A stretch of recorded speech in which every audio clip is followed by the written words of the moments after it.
Hi everyone, it's me, Krylios, Team Racing Productions MC and producer.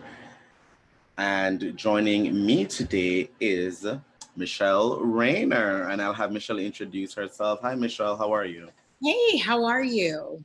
I am doing well. Give us a little bit about your background and what you're running for. So, yes, I'm running for Florida House of Representatives, District 70, which is a little bit of Pinellas County, a little bit of Hillsborough County, Manatee County, and North Sarasota. So, when you think of gerrymandering, that is the very definition of gerrymandering. Also, I am a civil rights attorney and community activist. I am a proud Black queer woman, so I'm very clear about who I am. And so myself and another Black woman, Jasmine Rogers Shaw, should we get elected on August 18th, which I'm believing we will, we would actually be the first Black queer women, LGBTQ women, to ever be elected at any level of office in the state of Florida. Oh, wow. So the primary is next week. Yeah, it's next Tuesday, Wow, 6 days, 6 days. Tuesday. That's in 6 days.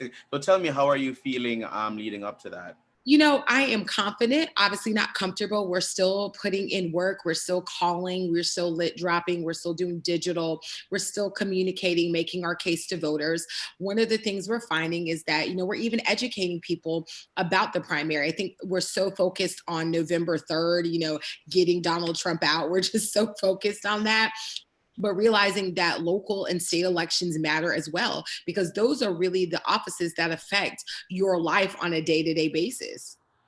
Definitely, definitely. Now tell me, what really, made you want to run this year?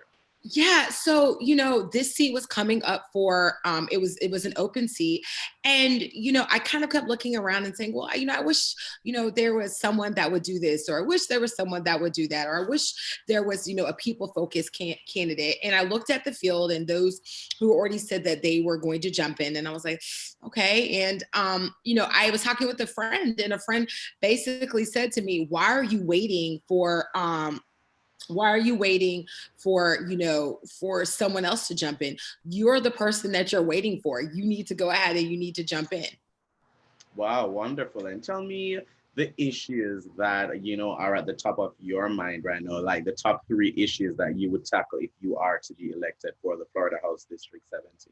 So one of the things, I think that we have to really kind of center it and ground it in that we're in a pandemic. And I think the pandemic, for me, the way I look at it, it has confirmed a lot of the inequities and a lot of the inequalities that people have been facing.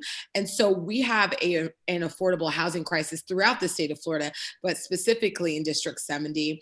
We have a healthcare crisis. I think we have to really now start dealing with Medicare for all, access to healthcare. And then we also really need to deal with the education and the learning gaps and the school to prison pipeline. These are all three issues that are prevalent throughout the state, but really are prevalent in District 70. Wow, definitely. And you are, as you said, you are queer and you are Black. So tell me how that influences, your priorities as a candidate. And of course it makes you different from, I would say, many other candidates that Yeah. are running there. Yeah, tell me about that. I mean, well, it's how I show up in the world. It's how I'm centered, in the world. It's the way that it centers my advocacy. It centers the way that I fight for people. Because I also understand that if Black queer folks, Black trans women, if we're not free, nobody else is free, right? And so when we work, so to me, it's the foundation of how I advocate. I know what it means intersectionally as a Black queer woman to what it means to have to fight for your existence to even be acknowledged, for your existence to even be one that is honored, one that is, just recognized for being a human. And so I think that when having that, and that's how I show up in the world, and it informs my advocacy, I think that is another reason that makes me uniquely qualified for this position, that lets me know that whenever I'm fighting, I'm always going to have my community in the background. I'm always going to have my people in the back of my mind, because I understand that if there's one of us are not free, I don't care what we do for anybody else. If there's discrimination happening to anybody, it's happening to everybody. And so I think that that's informs my candidacy and informs the way that I show up. Definitely, definitely. And you know, as everyone knows, we're going through a pandemic right now. And so that affects every single thing that we all do. That affects everything that we do right now. So how has campaigning been like? Like, what has that been like during this pandemic for you? Yeah, it's crazy because you can't really knock on doors. You can't really have that face-to-face contact, which is what I actually love to do. I love talking to people. So I have been on Zoom probably more than I could ever imagine in my life. I have we've been, doing a lot of digital advertising. Right now, digital is king. We used to be in an area where we thought, regular TV ads were the thing to go. Everyone is streaming, everyone's watching Hulu, Netflix, on the internet, YouTube, all of those kinds of things. We're doing a lot of phone calling. We're doing a lot of like lit dropping, so leaving literature off at people's doors. And we've had a really robust mail plan where we're just mailing. So it is everything that you would normally do, plus layering on digital, really layering in on, digital ads on social media, digital content, and making sure, banner ads, pre-roll, all of the things that I know that a lot about, but making sure that we are getting our message out, because right now people are home, they're on their phones and they're streaming. And so that has changed it. We can't do a lot of fundraisers in the way that you would normally do events. So we've been really lucky. We've raised over $100,000 in our campaign, and we've been able to really use it in a way that has been really being creative when we're talking about voter outreach. Definitely, definitely. Now, what do you want to tell the everybody out there about voting this year and how important that is?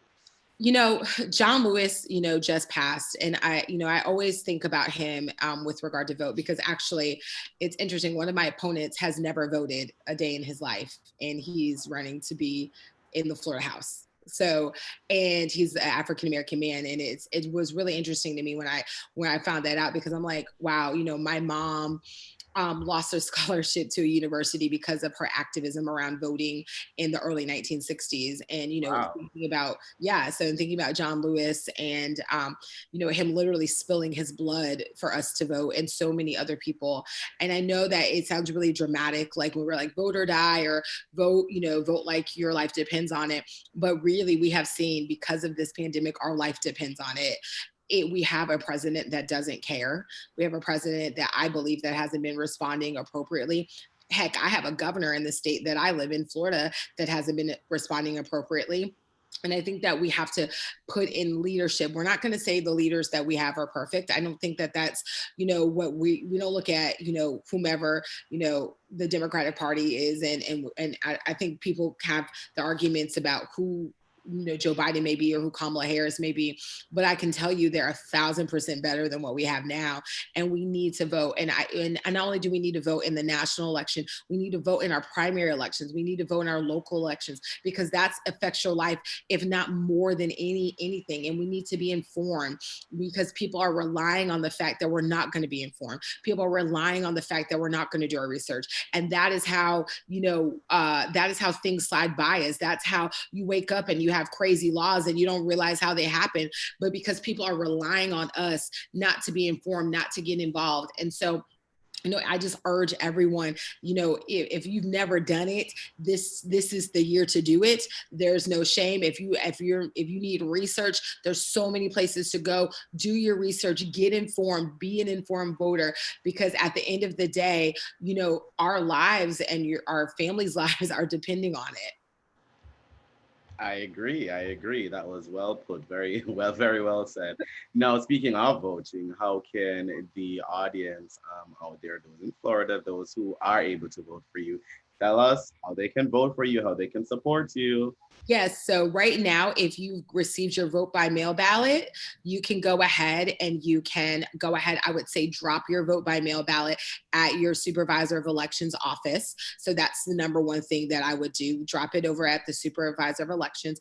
Early vote has probably started in all counties. I know in the counties that that District 70 encompasses. So you can go early vote there, or you can vote on August 18th from 7 a.m. to 7 p.m. You can go ahead and vote at that time, but make sure you vote, make sure you're informed. And if you don't live in Florida, but you are like, yo, I like this woman, you can most certainly go to www.michelleforflorida.com. Michelle does have one L, and you can see how you can get involved over the weekend. We're doing days of actions where there's going to be phone banking, lit dropping. There's going to be people at the polls. And if you're like, I can't do any of that, we have a contribution deadline tomorrow at 11:59 p.m. So even if it's $5, a dollar, I've had people give $1 to me, and it meant so much to me because I knew that that was probably all they had, but they believed in our shared message, our shared vision of an equitable Florida, of a Florida that works for all of us. And that meant the world to me. And so, there's so many ways to get involved. And I would encourage you, if you don't live in District 70, get involved in the races in your area, get involved in elections and campaigns in your area, because that we need all hands on deck. Thank you so much, Michelle, and thanks so much for joining us today. Thank you so much. I am so appreciative. I'm so glad we were able to make this work. You are awesome, and the work that you're doing is amazing. So thank you so much for having me. Thank you. You have a wonderful day. You too. And to our viewers, thank you for watching. Bye, everyone.